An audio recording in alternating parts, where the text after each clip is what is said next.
வணக்கம். Moral of the story. எளியவருக்கு இறைவன் இறங்குவான் அப்படின்றத சொல்ற ஒரு கற்பனை கதை. கதைக்களம் ஒரு கடற்கரை. கடற்கரை ஓரத்துல சின்ன சின்ன இந்த கடல் பறவைகள் கூடு கட்டி வாழுது. அந்த மணல் லேசா பள்ளம் மாதிரி தோண்டி அதுல சருகுகளை போட்டு அதுல முட்டையிட்டு வைக்கும். சரிங்களா? அது அலையை ஒட்டி தான் இருக்கும். கடல் அலை ரொம்ப பெரிய அலை மாதிரி, ரொம்ப பெரிய அலை வந்தால் மட்டும்தான் அந்த கூடுக்கு ஏதாவது சேதாரமாகும். அப்படிதான் அதோட அமைப்பு இருக்கும். ஒரு நாள் கடல் மிகுந்த சீற்றம் கொண்டு கொஞ்சம் கொஞ்சமா அந்த கூடு கிட்ட வந்து போகுது.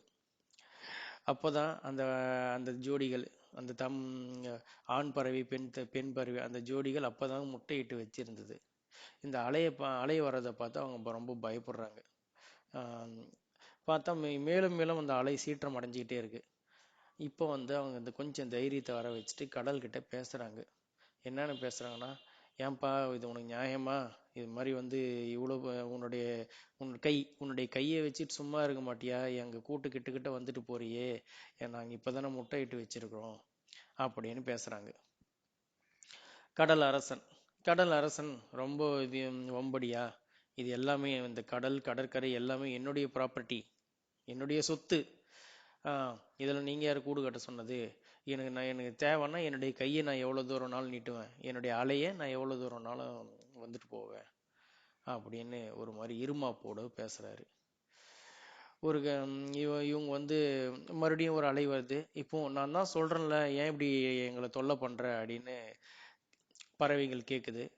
அதுதான் கடல் அரசனுக்கு கோவம் வந்துடுச்சு. ஓ, உங்களுக்கு என்னையே எதிர்த்து பேசுறீங்களா நீங்க அப்படின்னு சொல்லிட்டு ஒரே ஒரு ஸ்வீப், பெரிய அலை விட்டாரு. அந்த முட்டைகளை லவட்டிக்கிட்டு போயிட்டாரு. ஓகேங்களா? அலை வந்தோடனே 2 பறவைகளும் பறந்துருச்சு. சட்டுன்னு முட்டைகள் பறி போயிடுச்சு. இப்போ அவங்க 2 பேரும் ரொம்ப ஃபீல் பண்றாங்க. ஆஹா, நம்மளுடைய குழந்தைகளை இவங்க முட்டைகள் போயிடுச்சு அப்படின்ட்டு ஃபீல் பண்றாங்க. சினிமா படம் மாதிரி ஃபர்ஸ்ட் அழுவாங்க, அப்புறம் கோவம் வரணும். திடீர்னு கோவம் வருது. உனக்கு இவ்வளோ தண்ணி இருக்கவே தானே நீ இவ்வளோ இதுவாக இருக்கிற, உங்கள் தண்ணி நான் என்ன பண்ணுறேன், கடலை வற்ற செய்கிறேன் பாரு அப்படின்னு முடிவெடுக்கிறாங்க. முதல்ல ஆண் பறவை கொஞ்சம் போயிட்டு கொஞ்சமாக அந்த தண்ணி அது ஒரு சொட்டு அள்ளுது. அள்ளிட்டு நேராக கொஞ்சம் தூரம் பறந்து நிலத்துல ஊற்றுது. இதை பார்த்து பெண் பறவையும் சரி நானும் அதையே செய்கிறேன்னு அதுவும் செய்யுது. இதை பார்த்து அது பக்கத்தில் இருந்த அதோட குலிக்ஸ் அவங்களும் சரி நம்மளும் இதுக்கு துணை போவோம்னு சொல்லிட்டு கொஞ்சம் கடல்ல போறாங்க. கொஞ்சோண்டு தண்ணி எடுத்து நிலத்துல ஊத்திக்கிட்டு இருக்காங்க. இந்த விஷயம் பரவுது. எல்லா பறவைங்களும் இதை செய்ய ஆரம்பிக்கிறாங்க. இப்போ இந்த விஷயம் பட்சி ராஜா கருடனுக்கு தெரிய வருது. தெரிய வந்தவொடனே கருடனும் விஷயத்தை புரிஞ்சுக்கிட்டு அந்த ஸ்பாட்டுக்கு வராரு. பார்த்தா ஒட்டுமொத்த பறவை கூட்டமும் தண்ணியை அள்ளி அள்ளி கொஞ்சம் தூரம் பறந்து நிலத்துல ஊத்திட்டு இருக்கிறத பாக்குறாரு. சரி, ஒரு நிமிடம் கண்ணை மூடி தன்னுடைய எஜமானரான நாராயணனை மகாவிஷ்ணு நினைக்கிறாரு. நினைச்ச உடனே அங்க மகாவிஷ்ணு பிரசன்னமாகறாரு. பிரசன்னமானோடனே கருடன் தன் பார்வையாலேயே விஷயத்த கன்வே பண்றாரு. மகாவிஷ்ணு ஒரே ஒரு புன்னகை செஞ்சுட்டு கடலை பார்த்து தன்னுடைய வில்லு எடுத்து இப்படி வச்சு அம்பை எடுத்து பூட்டுறாரு. கடலை வற்ற செய்யற அன்பு. இம்மீடியட்டா கடல் அரசன் பிரபு பிரபுன்னு கத்திக்கிட்டே காலில் விழறான். அப்போ மகாவிஷ்ணு கேட்கிறாரு, உன் கடற்கரை ஓரமா எங்கேயோ ஒரு மூலையில இருக்க சின்ன பறவைகள், அவங்க கிட்ட நீ உன்னுடைய வீரத்தை காட்டலாமா அப்படின்னு கேட்கிறாரு.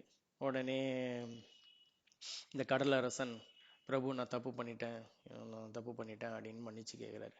சரி, நீ என்கிட்ட மன்னிப்பு கேட்காத, அந்த பறவைகளுக்கு ஃபேவர் பண்ணுன்றாரு. உடனே அந்த கடல் அரசன் பறவை அந்த இளம் ஜோடி தம்பதிகள் கிட்ட அவங்களுடைய முட்டைகளை கொடுத்துட்டு ஒரு வாக்குறுதியும் தராரு. என்னன்னா, இனி எங்க கடற்கரையில் இருக்க எந்த கடல் பறவையை நான் கூட்டியும் நான் கலைக்க மாட்டேன் அப்படின்னு ஒரு வாக்குறுதியும் தந்துட்டு போயிடுறாரு.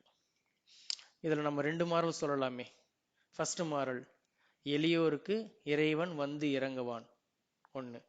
2வது, மிகப்பெரிய பலசாலி ரொம்ப பலம் குறைஞ்சவங்க கிட்ட தான் பலத்தை காட்டக்கூடாது, எக்காரணத்து கொண்டு காட்டக்கூடாது. அப்படி அவர் காட்டினார்னா அதுக்கு அந்த கடவுள் கண்டிப்பா தண்டனை கொடுப்பாரு. மீண்டும் விவாதிப்போம்.